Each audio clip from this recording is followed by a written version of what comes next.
history are brought through the eyes or the spectrum of authors, historians, and many of those that are writing about these matters often write it from their personal perspective, which is not from the Beit Midrash of Torah Eretz Yisrael. I happen to be a friend, I can't say a colleague because he's very, very special, Dr. Chagi Ben Artzi. He happens to be the brother-in-law of the former Prime Minister Netanyahu, member of the Beit El community, and he's a very avid writer, lecturer on Tanakh and matters, and he put out this sefer that I very much recommend you try to get via me. I don't take a commission, it's okay. He calls it Megillat Melchemet Sheshet Yamim, or Megillat Sheshet Yamim, the 6-day scroll, 6-day war scroll, the stories of the deliverance of Yerushalayim through the 6-day war. In our family, we had some of our kids home this past Shabbat, and we read segments of the Sefer. My wife, I'm not going to tell you how old she is, but she remembers at a young age that prior to the war, she, her brothers, and members of her community not far from Ashkelon in Merkaz Shapira were digging trenches right before the war started, a few days before the war started. We'll certainly talk about the 3 weeks of tension from Independence Day to the actual breaking out of the war. At that period of time, there was a lot of fright in the country all over. A country that was only 19 years old as far as the setting up of the state. Hope today's session is not going to be too boring because I'm going to be reading segments. Okay? You could probably want to sit down on the couch and read yourself or something of that nature, but I think it's Mitzvah Hayom, and I want to share with you some special matters. First, we're going to start. Thank you. Thank you for reminding me. Okay. So whatever I'm sharing with you is by large the writings of Dr. or Rav Chagi Ben Artzi. We'll start from here. Statements of two Israel's top military officials at the time. They expressed their sentiments. One was Ezer Weitzman, who had built the Israeli Air Force, and he was head of the operations during the war. Could you please explain, he was interviewed and asked, the astounding success of the Air Force on day number 1. Remember the following. Day number 1, the war was actually won in 6 or 7 hours. Troops that had to be brought down to Sinai, there was no need. Yerushalayim was not even an issue. There were no plans to fight a war in Yerushalayim. We told King Hussein on the other side of the river, you be quiet, we'll be quiet. There was no even plans. The soldiers that were brought down, or were supposed to be brought down, all of a sudden found themselves jobless. So maybe we should conquer Yerushalayim, and that was brought to the Chief of Staff's office. Remember that. There was no initial plan to conquer Yerushalayim. Last night, I don't know how many ships, but on a voyage of one of the top reserve duty, Matkalit maybe, including one of my sons, are on a voyage now for 20 hours going to Cyprus. Can you heard of this voyage?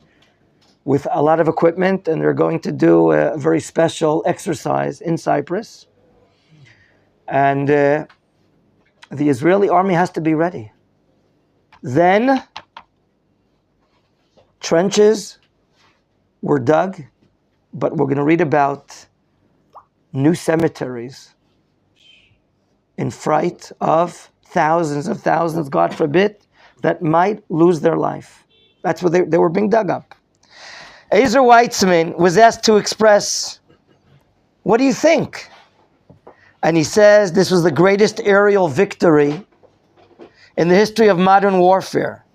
Ezer Weitzman doesn't necessarily have a kippah on his head. But he said the following: what would you say about this war and this victory?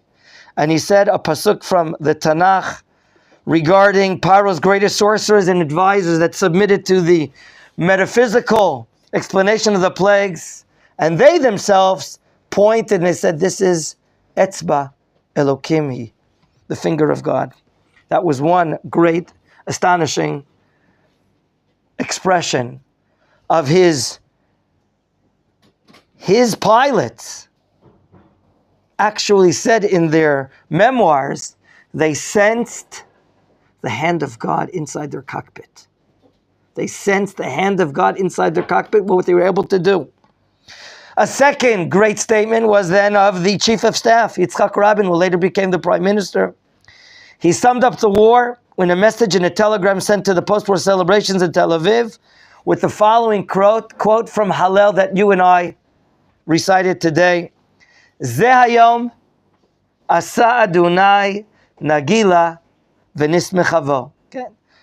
There's the writings of Rav Tziyuda. What is nismechavo? We'll be happy and rejoice in God. We'll be happy and rejoice in today. But this is the day that Hashem made. Why is it so clear even to quote-unquote non-religious leaders that this was the hand of God? Well, let's put up and chart the situation. In this corner, we have 5 countries we're facing. Egypt in the south, Syria in the north, Jordan to our east, and with them they're getting assistance from Iraq. They would love to join the party. And Lebanon is not too much of a quiet entity. Their combined military might is more than twice the number of soldiers, more than 3 times the amount of tanks, and more than 4 times the amount of aircraft. It's clear that in Las Vegas, they're betting on behalf of the Arab countries. They're putting all their money on them. Okay? I'm adding that by myself. Remember, this is the height of the Cold War. Some of you were born after the Cold War. But who do you think is supporting Egypt and Syria? Who's training these 2 great armies? Soviet military personnel. And they're arming these countries with the most sophisticated weaponry in the Soviet arsenal. This is a war that even at the event of a victory, God helps, some experts assessed that, you know what might be the death toll, God forbid? As many as 100,000 Israelis. Yet, we did have, and that's a lot as well, 800 casualties. 800. For a little country, that's still a lot. But that was, the terrible expectations were so great. Let's understand the events that led to the war. Remember, we're talking about the period of 3 weeks, from Yom Ha'atzmaut, from Independence Day, on the 5th of Iyar, to the liberation of Yerushalayim.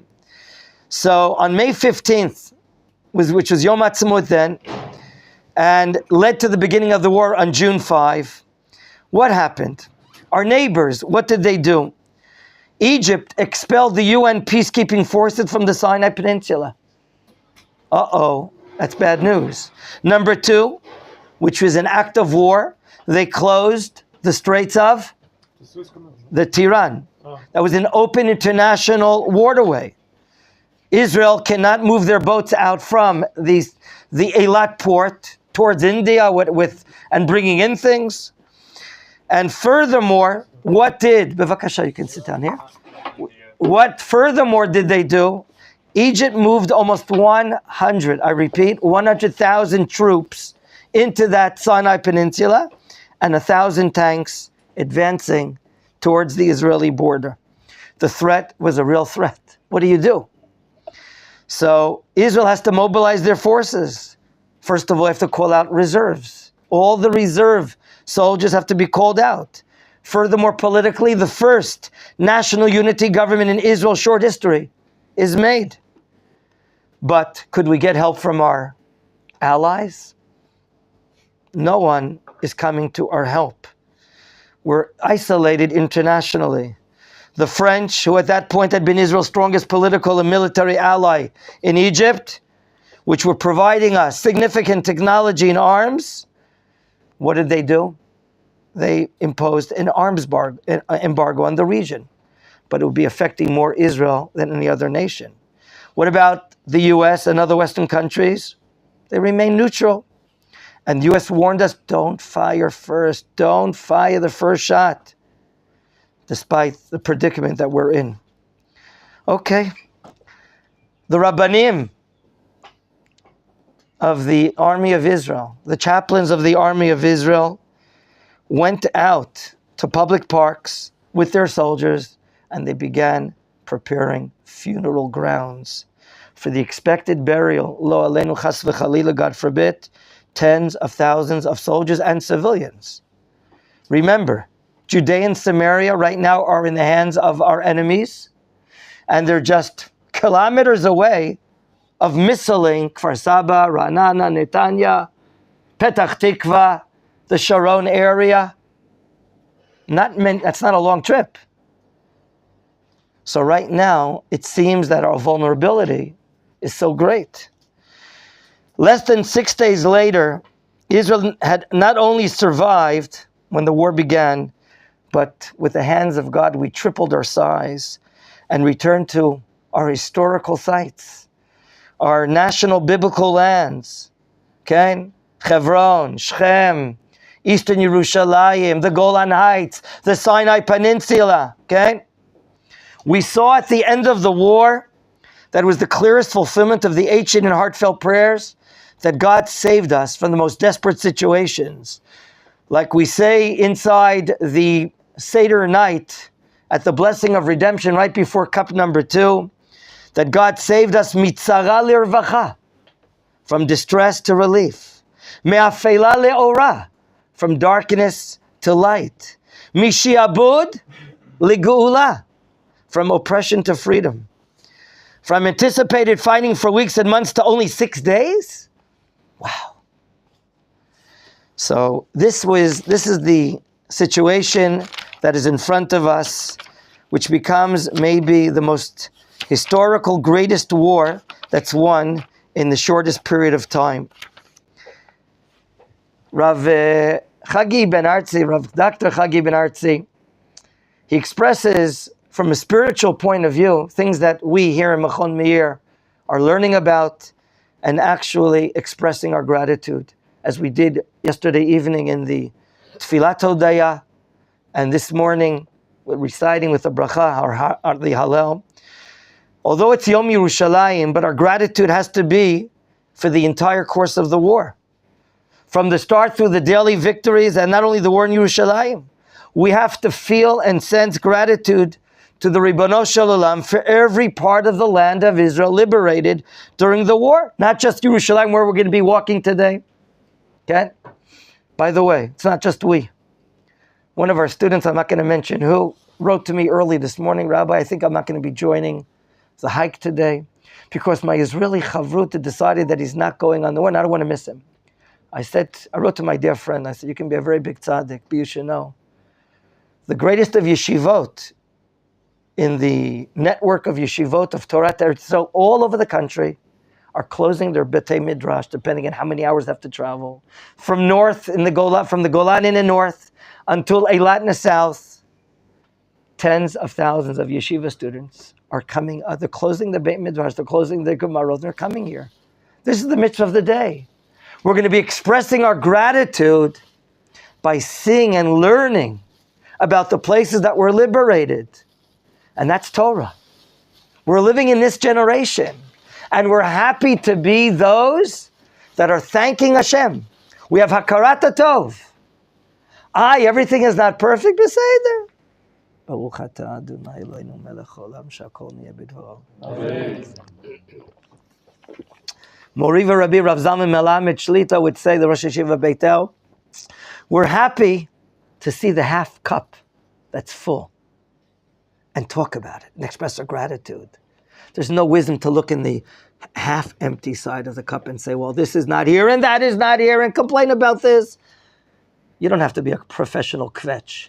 We want to be professional thankers of God for giving us all of what we have. And you know what? Like the Rosh Yeshiva Rabbi Gon says, It's only the beginning. What's happening to us is only the beginning.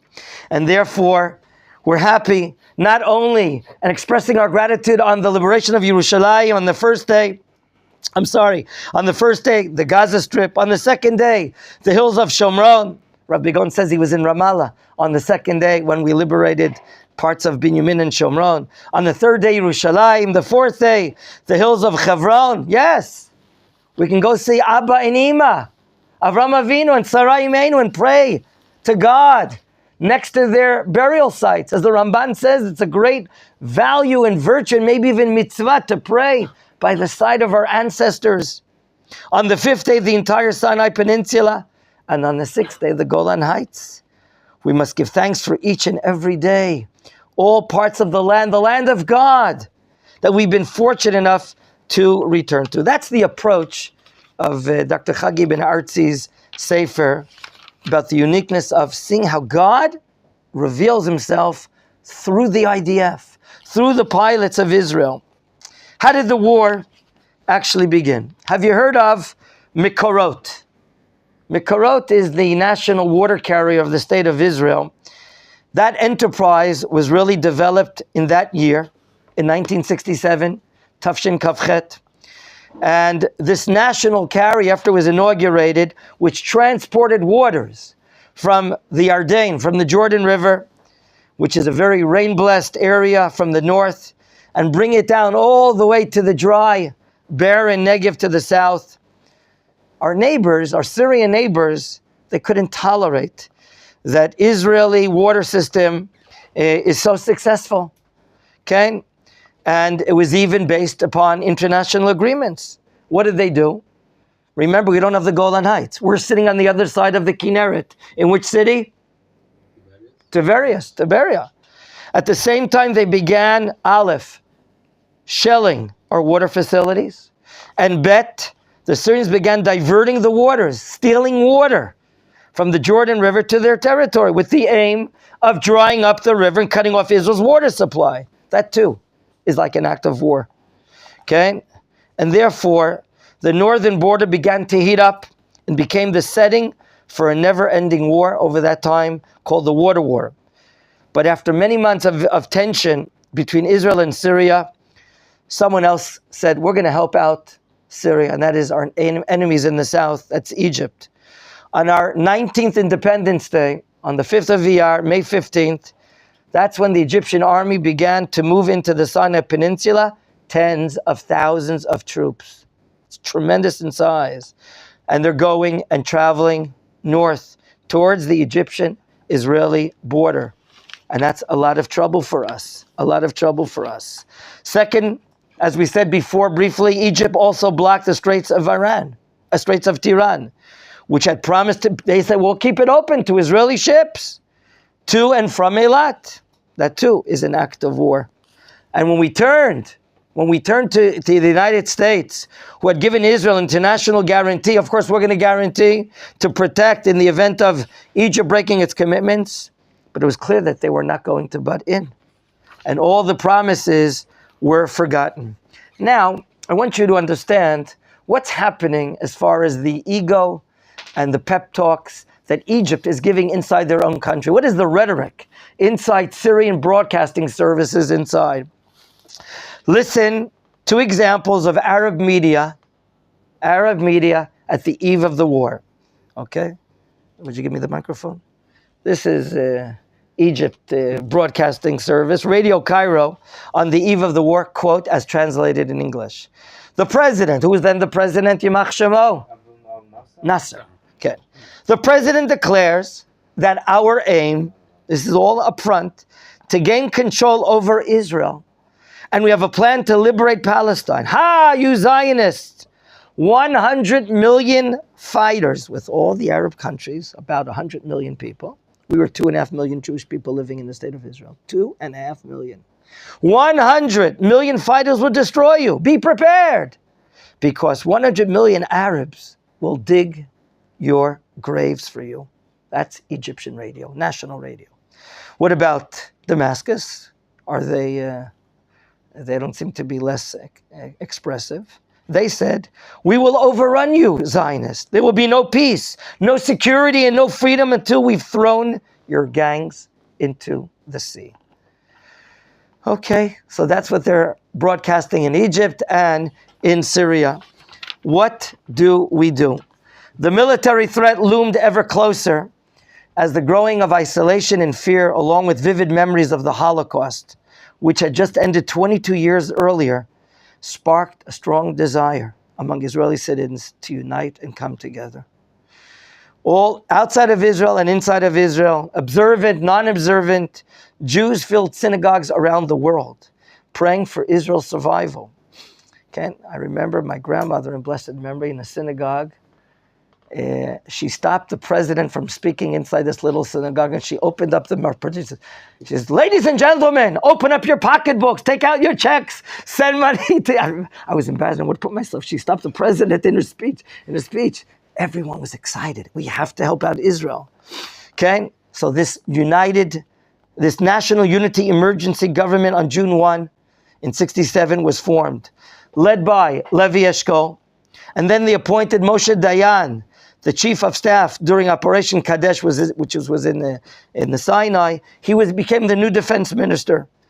And on June 4th, they decided to initiate an attack itself, to defend itself against the advancing Egyptian army stationed in Sinai.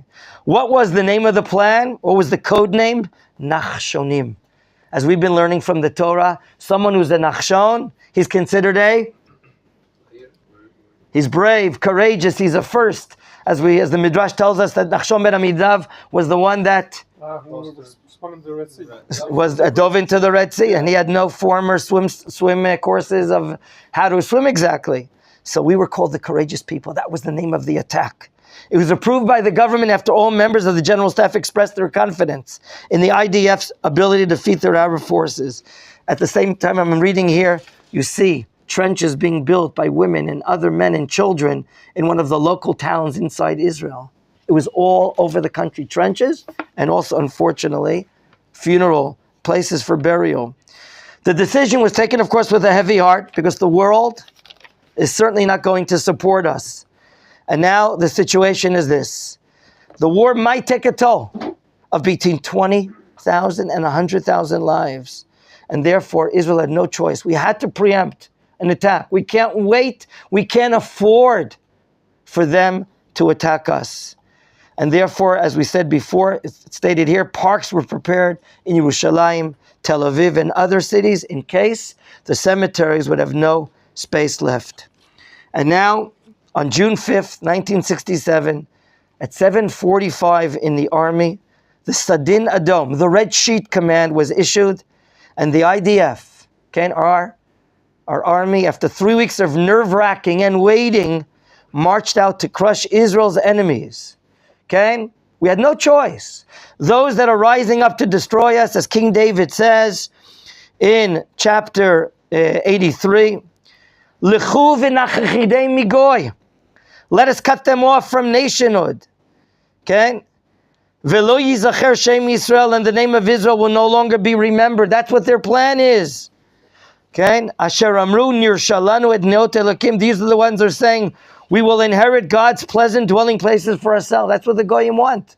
We're not going to let them do that. And therefore we had no choice. As we're going to learn in a moment, the war was won in the first 6 hours. But two great events happened here, 2 blocks away and 4 or 5 blocks away. What are we talking about?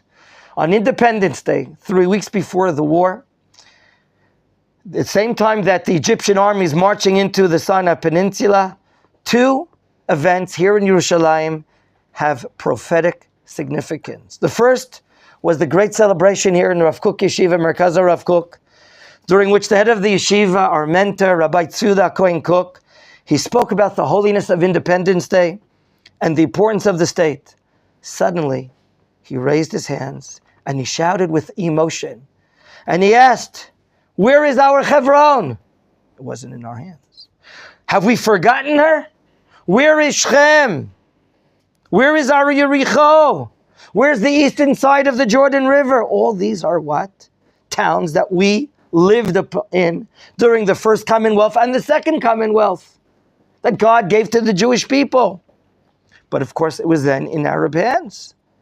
It was conquered. Most of it was conquered in the War of Independence by the Jordanian Legion, these areas, and annexed to Transjordan. And then Rav Tzhuda continued, telling his students, do not concede even 1 inch of the Holy Land, because this is God's holy inheritance. And then he mentioned particularly ancient Yerushalayim, which too is in foreign hands. And what happens 3 weeks later? The old city of Yerushalayim is liberated, as was Hebron, Shechem, Yericho, with dozens of Rabbi Tzhuda Cohen students amongst the fighters in the army. And of course, Rav Tzhuda, it's a well-known fact, he was honored as being the first civilian, not soldier, after we liberated Eastern Yerushalayim and the Temple Mount. He was the first civilian to pray at the recaptured Western Wall. And his speech that night on Yom Ha'atzmaut in Merkaz Rav Kook Yeshiva it shocked the students. And it moved the students in the years thereafter to begin the first of settlers in the hills of Hebron and Shechem, and so on and so forth. And therefore, the same day, just hundreds of meters away, something else happened very special. There was a national festival, song festival. And the most prominent song of that festival was from Naomi Shemer, okay, from the kibbutz Kinneret, where we have our great Rabbi, Rav Yoav Malka. She authored the famous song, Yerushalayim Shel Zav, Jerusalem of Gold. It was sung for the first time, and it became an immediate hit. And it aroused tremendous excitement in the audience and among the entire Israeli public. The song laments with sadness the divided Yerushalayim. It doesn't work so well in English, but the city which sits alone with a wall at its heart. And then the song expresses the yearnings for the old city of Yerushalayim and the Temple Mount, upon which no Jewish foot had stood since the War of Independence. And there Naomi Shemer, and she writes and sings, how the cisterns dried the marketplace deserted, and no one frequents the Temple Mounts in the old city. And in the caves of the mountain winds are howling, and no one descends on the Dead Sea by way of Yericho. The Jordanians were then in control of the old city and in Yericho.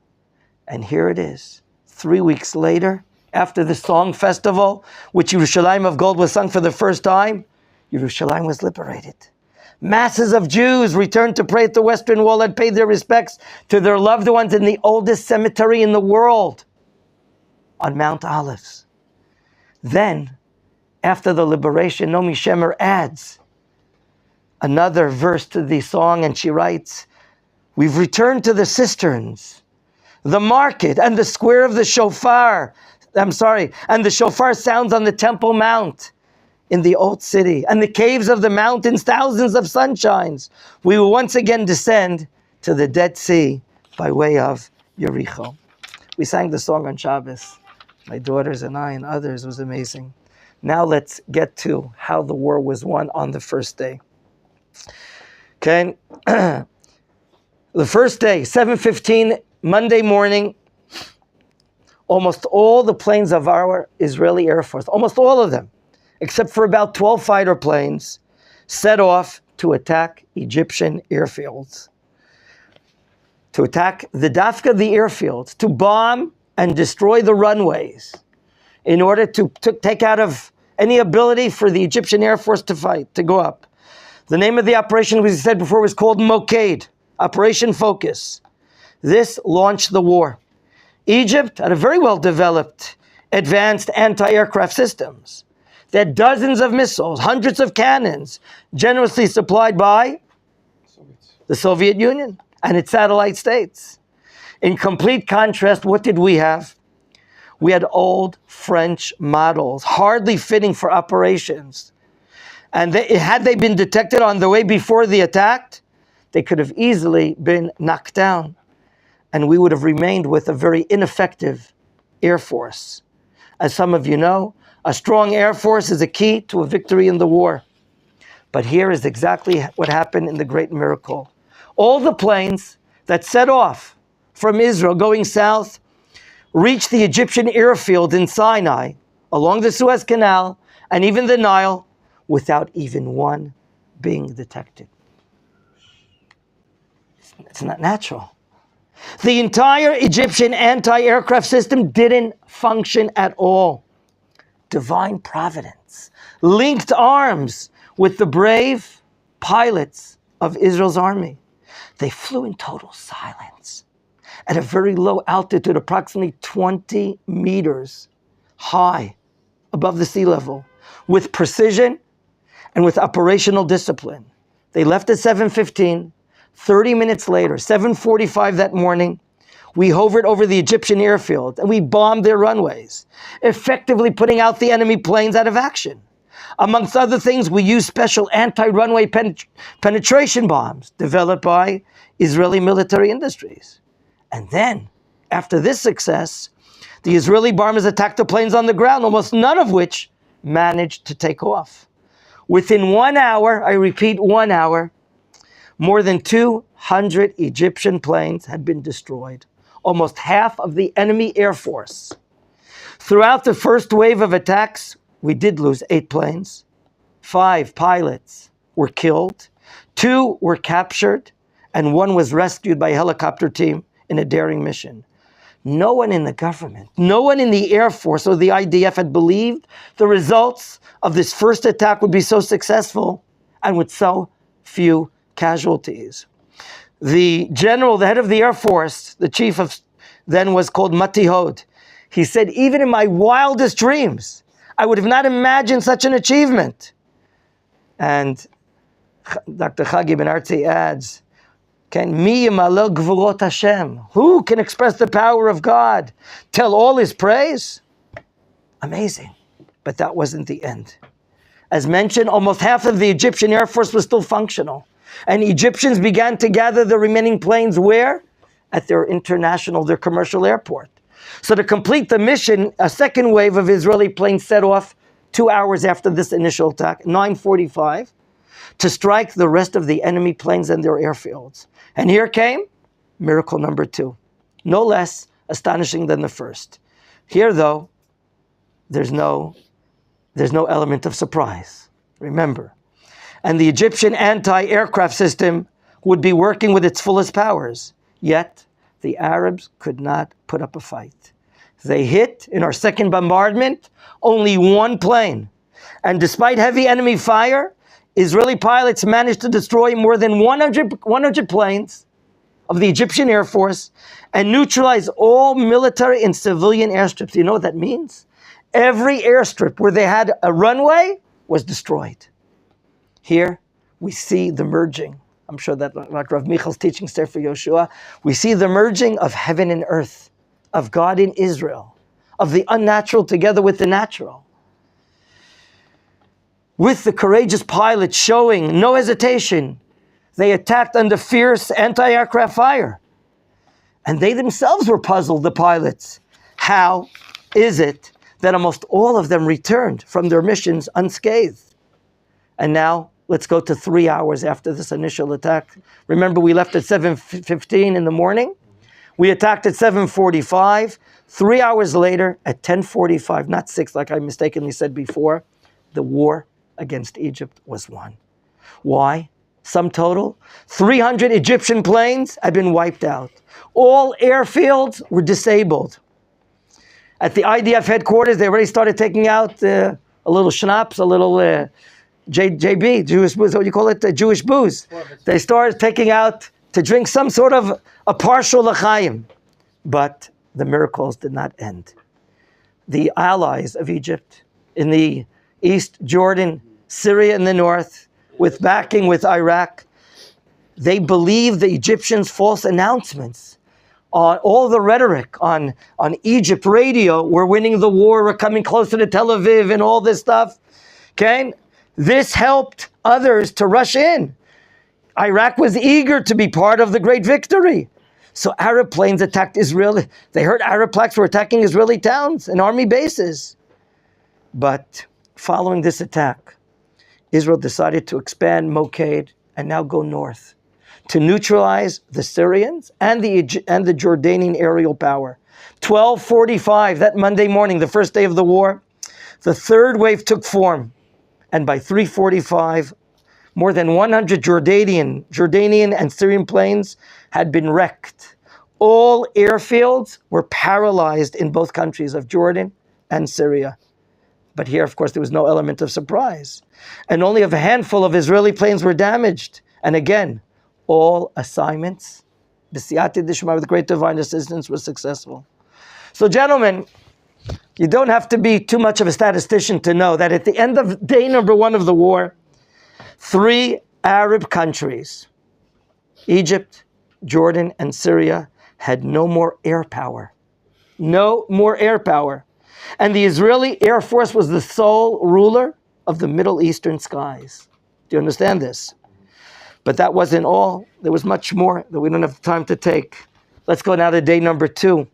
The Israeli Air Force now was free to attack any Arab ground forces and help the IDF achieve a fast and famous victory, not only in the air, but also on the ground. This inconceivable victory was attained not in 6 days, but like we said, in several hours in the first day. It was a combination of readiness, dedication, and courage of the pilots. The rest of the Air Force and the miraculous revelations of God of Israel, they all blended together. The wings of the Divine Presence. Okay, what's the name of the street 2 blocks up? Kanfei Nisharim. The wings of eagles. Okay, the same wings of eagles that delivered the Jewish people out of Mitzrayim, delivered the Jewish people and rescued them out of destruction here. And here it is. The Jewish people are credited with an amazing victory that's unprecedented in the annals of war. Many flight experts defined Operation Mokaid as the most outstanding aerial attack in the history of flight. The small air force of the state of Israel, consisting of about 200 mostly old French planes, faced Arab countries with the air force 3 times the size at least, okay, with the best weaponry of the Soviet Union. And within 6 hours, more than 400 of them were no longer operational. Wow, wow. How would it not be able, is it possible for us not to celebrate this tremendous matter? Over the entire 6 days, we lost 46 planes and 25 pilots were killed. May their memories be for a blessing. But the readiness and the expectations are going to be so many times more. So many times more. I want to share with you the further divine providence. Where do we see, Dr. Chagi Ben Artzi asks, where the intelligence and the bravery of the IDF, where does that end and where does the divine providence begin? We see that in Hashem's hands, we can see how it's revealed through the details of the war, that they're not just circumstances or coincidences, because we see certain details and want to bring them to right now to light. Take a few examples in Operation Mokaid, in which we wiped out the combined Arab air forces. What happened on the night, on the eve before our attack? The Egyptian deputy president and war minister, Abdel Hakim Amir, decided, you know what I'm going to do tomorrow? I'm going to take an air tour above Sinai the next morning, and I want to meet with my officers stationed on the Israeli border. And he invited some of the senior army personnel that they would all do takeoff with him on a special plane leaving Cairo at 7 in the morning. Oh, but you can't exclude the delegation from the Iraqi army, headed by the Iraqi prime minister. He was also invited to join this trip.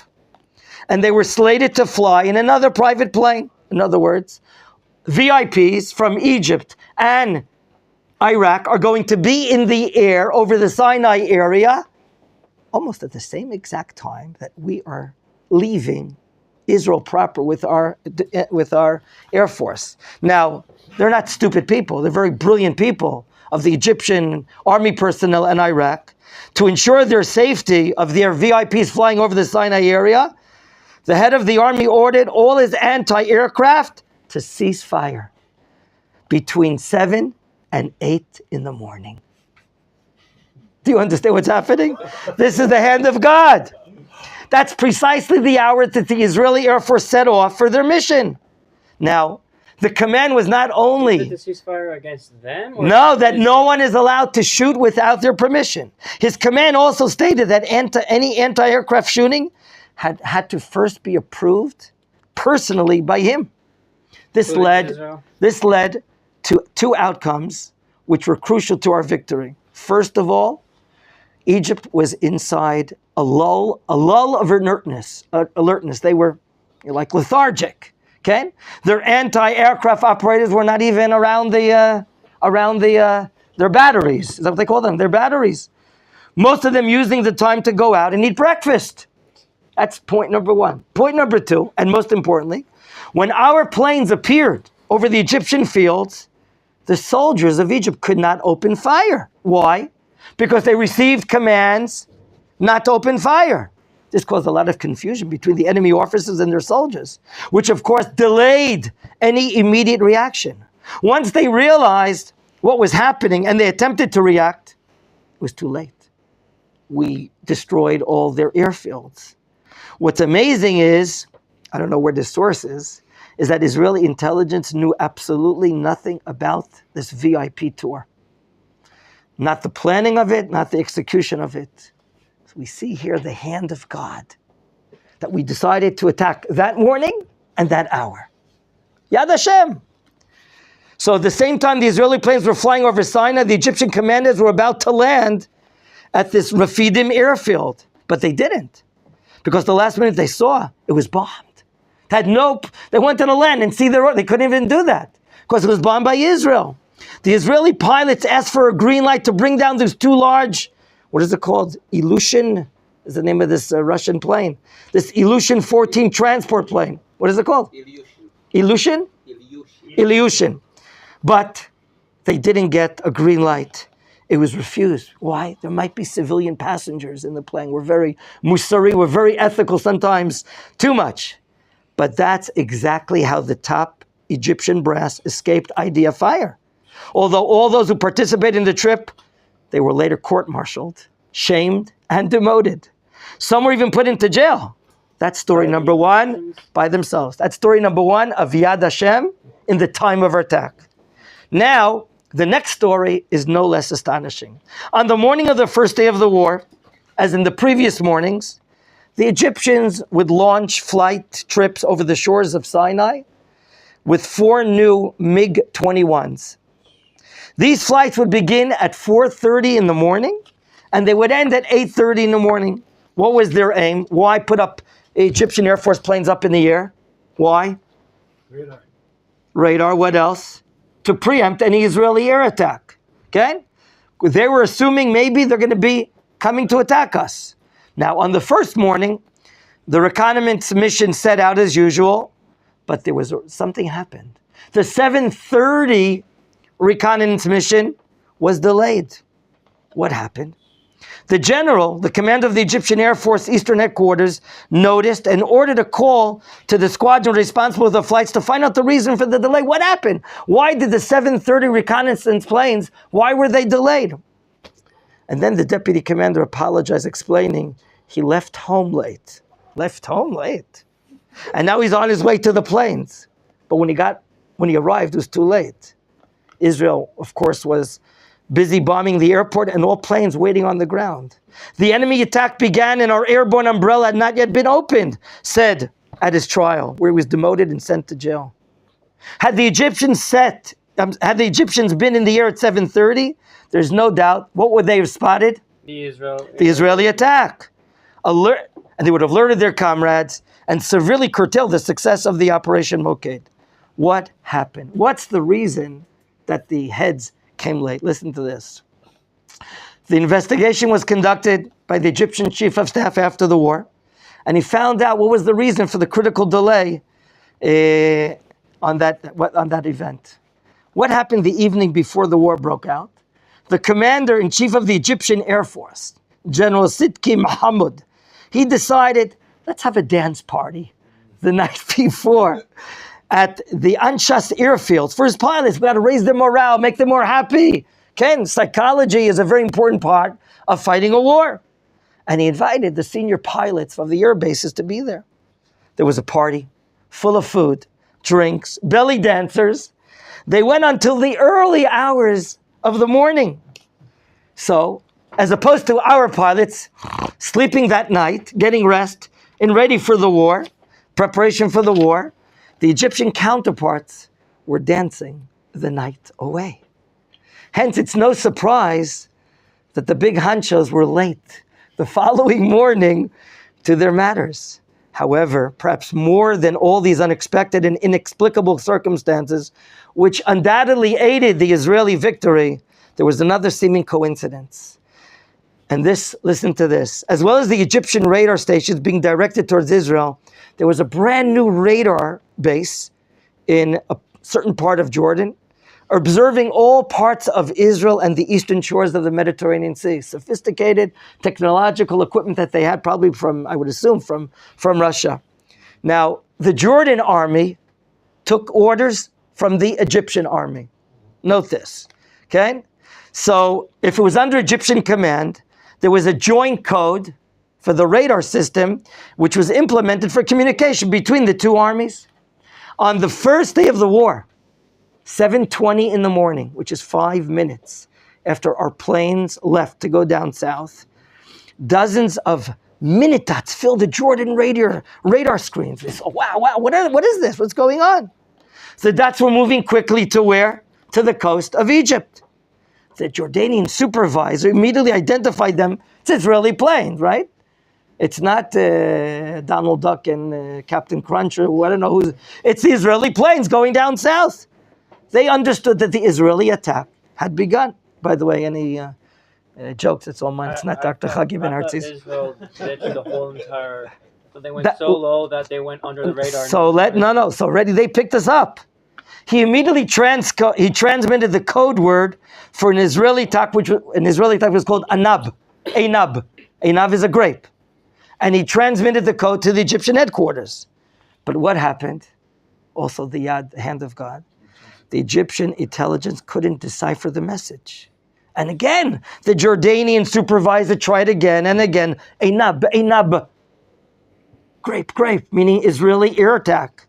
But to no avail. What happened?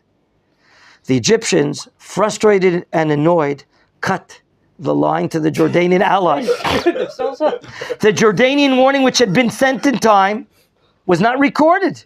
And the Israeli planes were able to surprise the Egyptians. What really happened here behind the scenes? They're not stupid people here.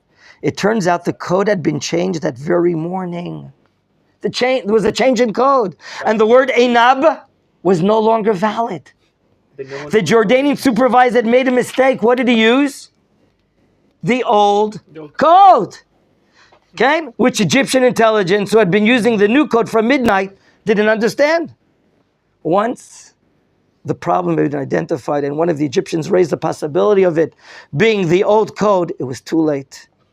These three peculiar events, okay, that occurred at the same time, at the same day, it's not by mere incidents, okay?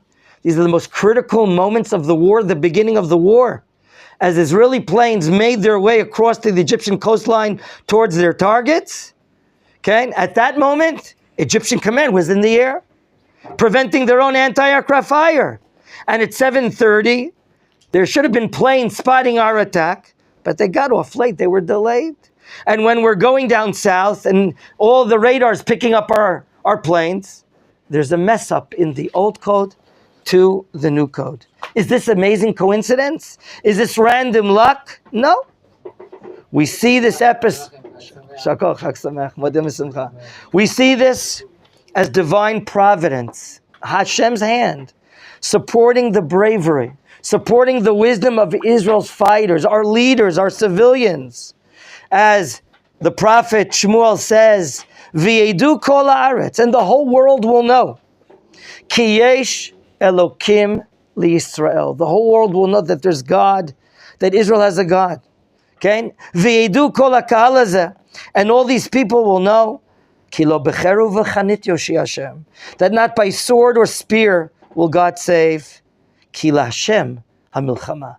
God, the war is God's. We said today in the blessing before the Shema, in the blessing of Yotzer HaMeorot, that God is Baal HaMilchamot. He's the master of wars.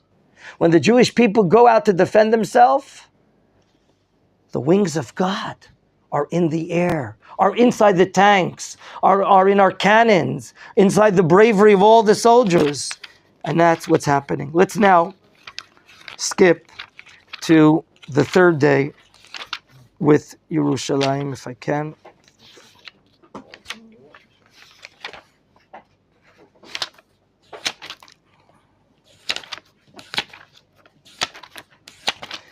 As some of you know, because of the great air success going down south, there was no room to bring divisions of soldiers, ground forces, so many of them down south. And that raised a predicament. Should we or should we not go into Yerushalayim and liberate? Again, there were no plans initially for this. Remember, until the 6-day war, Yerushalayim itself was divided. 19 years before, during the War of Independence, the Jordanians took control of the old city, its eastern neighborhoods, and what did we have only in our hands? The new city, including the western neighborhoods. That was in Israeli hands only. What did the Jordanians do to the Jewish quarter of the old city? They razed it, they destroyed it. What did they do to our synagogues? They destroyed them. Okay? You see the respect they have for others. And they, of course, also destroyed the oldest cemetery in the world on Mount Olives, and they smashed most of the gravestones. Above all, the Jordanians flouted the armistice agreements, and they didn't allow Jewish entrance to the Western Wall or to Hebrew University on Mount Scopus. We're going to be going this afternoon. And there was a hospital, Jewish hospital there called? No. Hadassah Hospital on Mount Scopus. With the outbreak of the war, the Jordanians began heavy bombardment on Jerusalem. We told them not to enter, and we told them we wouldn't touch them, but they entered the war. They caused many injuries and deaths to Jerusalem residents. The Jordanian Legion captured Armon HaNatziv, southeast Yerushalayim. That's where the UN headquarters are. Okay? And they reinforced the siege on Mount Scopus with dozens of tanks. On the first afternoon of the war, the Israeli government emergency session had called on the IDF to stop the attacks and eliminate the threat to the capital of Israel.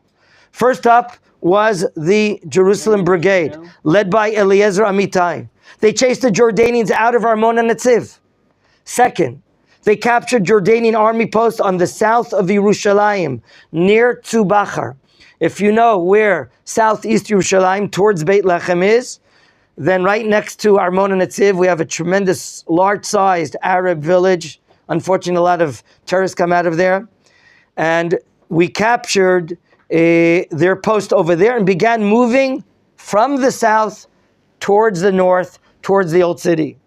The Jordanians fought stubbornly, and we suffered many casualties. And now let's get to the details. The Reserve Paratrooper Brigade also entered the action, led by Matagor. They were originally supposed to land in the area of El Arish, by Mitzrayim in Egypt, in the Sinai Peninsula, to provide assistance to Israel's armored division. But when it became clear that the fighting in Sinai was going so well and according to plan, and in light of the need to reinforce the troops in the battles against the Jordanians, the brigade was diverted and sent up to Yerushalayim. And now they were given a new task. A decision was made to conquer the area between the new city and Mount Scopus, not the old city. The new city and Mount Scopus. That means the areas of today of Ramat Eshkol, French Hill, Givat HaMiftar, if you've heard of those neighborhoods, all up until Mount Scopus. Okay? And to reinforce the small military force which was on top of the mountain. The past several weeks, Matagor and his troops had planned for battle in Sinai. They sitting down and learning all the sketches and charts of fighting in the desert. Okay? They were thoroughly prepared for that war. But there was a last-minute change. And now they were given less than 12 hours, I repeat, 12 hours to familiarize themselves with the routes of Jerusalem, the topography of Jerusalem, and plan to battle in Jerusalem's residential areas. It's not the desert, open areas. With a lack of maps of Eastern Yerushalayim, with only some partial intelligence, and in complete darkness, the troops charged into battle 2 a.m., the third day, early Tuesday morning, the second day of the war. During the night, the brigade engaged in fierce fighting on Givat HaTachmoshet. We're going to be there as well, an ammunition hill. This was a well-protected Jordanian base on the way to Mount Scopus. It's at the intersection leading to Mount Scopus. With no aerial or artillery help, with relatively small numbers, the brigade finally managed to gain control of Ammunition Hill. But we lost many fighters. It was a very difficult fight, and many others wounded. Indeed, after the war, many of the soldiers participating in this battle were awarded medals of honor for their bravery, for their perseverance. And also burying the Jordanian soldiers? I don't know. It's not written here that way, maybe. On the second morning of the war, the route to Mount Scopus was open once again. And now the threat to Mount Scopus was removed completely after a battalion from the Harel Brigade took out the Jordanian post on French Hill and Hamiftar Hill. And on the second day, as the war progressed, after some bloody battles, both brigades were positioned all around the Old City. We have one south of the Old City. We have one in the Mount Scopus area, which is northeast of the Old City. And then the Jerusalem Brigade took over Abu Tor. Do you know where that neighborhood is, gentlemen? If we're standing on Mount Zion, looking down south, we have a big valley down there. A lot is talked about in the Book of Kings about Shlomo Melech. What's the name of that valley? Gi Ben Hinnom. Gi Ben Hinnom. If you climb up going south, you come to a Jewish and Arab neighborhood called Abu Tor. Abu Tor. It's directly, you can just look at Mount Zion from there. Okay? So we have brigades positioned over the Abu Tor neighborhood in the south of the city, where the paratroopers captured what we call Sheikh Jarrah. Do you know where Sheikh Jarrah is? If we're moving or motioning from Mount Scopus towards the Old City, that first Arab neighborhood, in the area of where Begin built the government complexes of government buildings, that is Sheikh Jarrah. Okay? So that's north of the city and east. Now, there had to be a decision decided by the government. Should we leave the situation as is, status quo, just neutralizing the enemy, or, and that's a very brave decision, should we advance and gain control of all of Yerushalayim, including the Old City with Harabayit? All the IDF officers around Yerushalayim were former Palmach fighters. They lost the war in 1948 in the War of Independence. The chief of staff now was Yitzhak Rabin. The chief of the local command, Uzi Narkis, and Uri Ben Ari, the commander of the Armored Brigade. Yigal Alon, the Palmach commander, was a member of the government as well.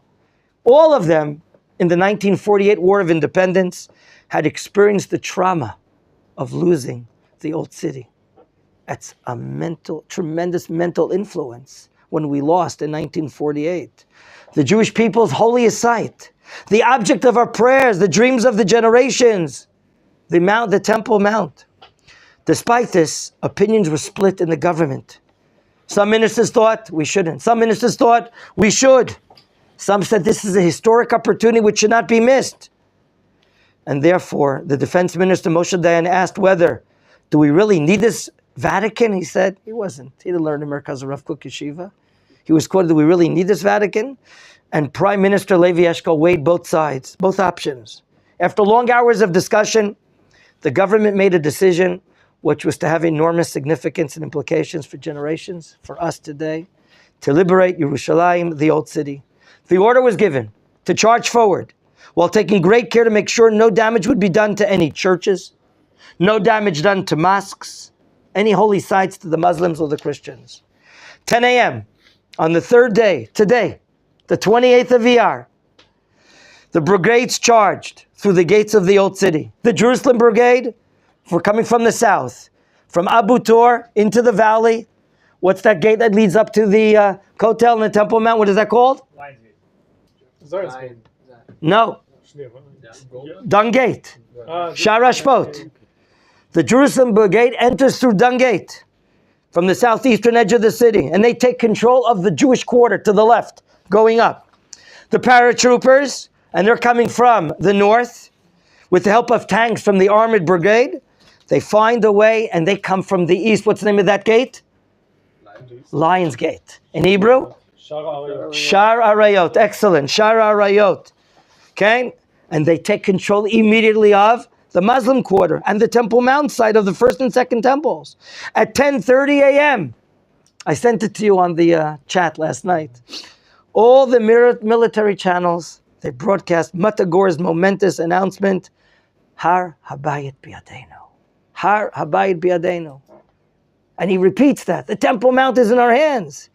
It was a moment of utmost elation, utmost emotion. 1900 years after the destruction of the temple, the Jewish people, with the Almighty's help, had returned to the Temple Mount, now liberated for enemy hands. The local Arab leaders were waiting on the Temple Mount. They're waiting to give a letter of surrender. Out of habit and due to practice of hundreds of years of exile, the paratroopers, they didn't stop to pray on the Temple Mount. They rather crossed the mountain and walked down to the western wall, the last surviving wall of the temple complex. That's what they thought about, and they went down there. They're joined by the chief rabbi of the army, who becomes the chief rabbi of Israel later, Rabbi Shlomo Goren. Same time, he became chief rabbi with Rav Ovadia Yosef, Zichronam Levracha. Rav Shlomo Goren, the chief rabbi, and he's with the Sefer Torah in the jeep, in back of the soldiers. Okay, in every stage of the fighting, he's with the paratroopers.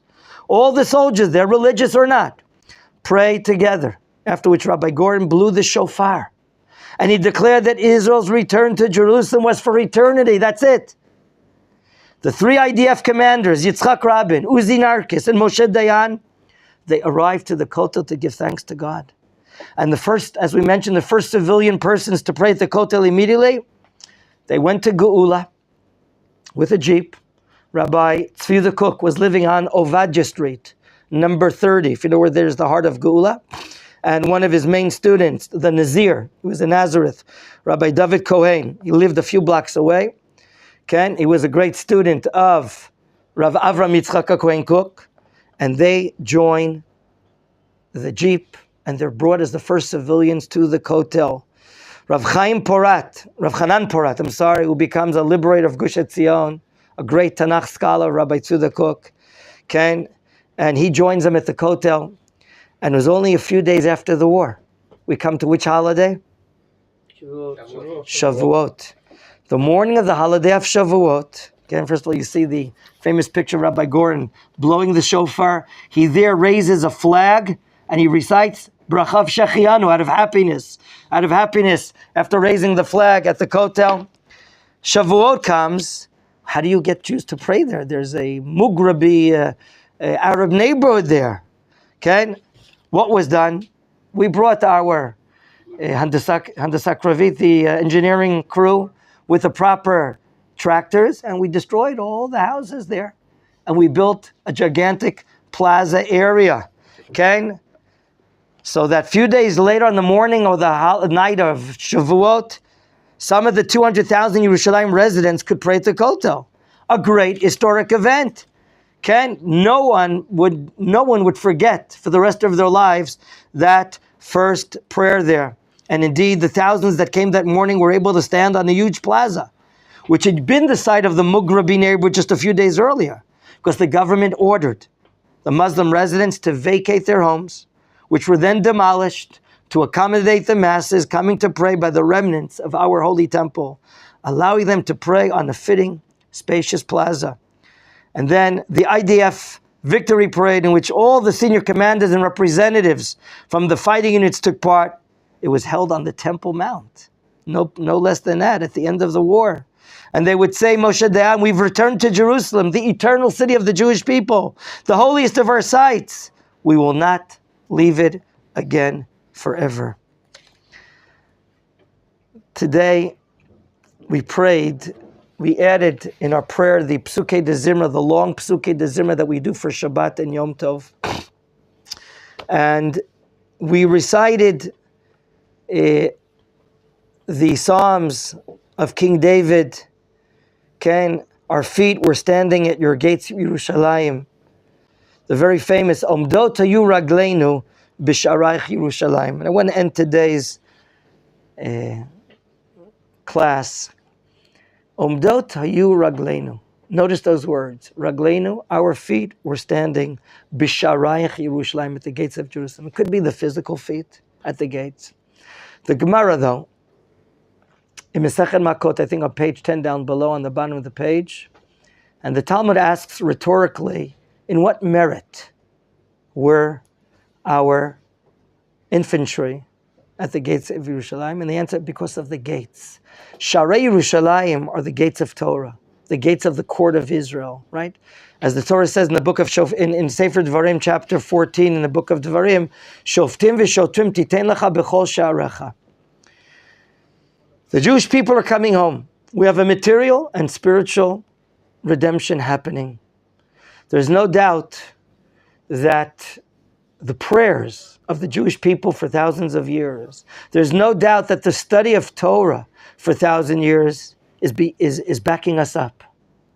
There's no doubt that the tanks and fighter planes of the Israeli Air Force and IDF are backed up with the spiritual power of Israel. We have to know that. It's a fact. And there's no doubt that we're getting stronger today. Amidst weaknesses by political leaders of such, and it doesn't make a difference. There's no doubt we're getting stronger. The nation of Israel is getting stronger. We're expressing our connection to our heart. We're expressing our connection to Jerusalem is the heart of the Jewish people. There's no such thing, Yerushalayim without Israel or Israel without Yerushalayim. They go together. And we're living in this generation.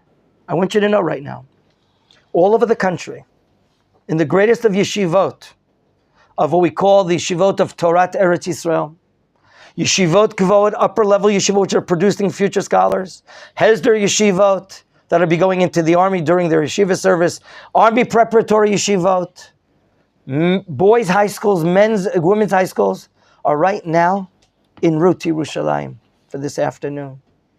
For 35 years or so, we have this custom that we're expressing our connection, our bond to Yerushalayim, by walking Yerushalayim, by learning about the wars, by dancing with our flags of our nationhood. No one's going to tell us not to walk in our capital with a flag. No one is going to tell us what to do. We're coming home. We've had enough after 2,000 years, ending with the atrocities of Auschwitz and Treblinka. We see that out of the ashes of the concentration camps, a nation is born again. A state is born again. The spirit of Israel is reborn. We're living in a period of revival. We're living in a period of beginning to understand who we are and what we come from and what is really our objectives of connecting heaven and earth, of connecting body and soul, of connecting Torah to our natural sides of our wars. And therefore, we're proud and we're happy and we're thankful to the Ribbono Shel Olam that we can be amongst those that can express our appreciation and our thanks. B'ezrat Hashem, we can continue going forward and singing Am Yisrael Chai, Am Yisrael Chai, Am Yisrael, Am Yisrael, Am Yisrael Chai, Am Yisrael, Am Yisrael, Am Yisrael Chai. Am Yisrael, Am Yisrael, Am Yisrael Chai. Am Yisrael, Am Yisrael, Am Yisrael Chai. Am Yisrael, Am Yisrael, Am Yisrael Chai. Od Avinu Chai, Od Avinu Chai. Od Avinu, Od Avinu, Od Avinu Chai. Od Avinu Chai, Od Avinu Chai. Od Avinu, Od Avinu Chai. Have a great day, gentlemen.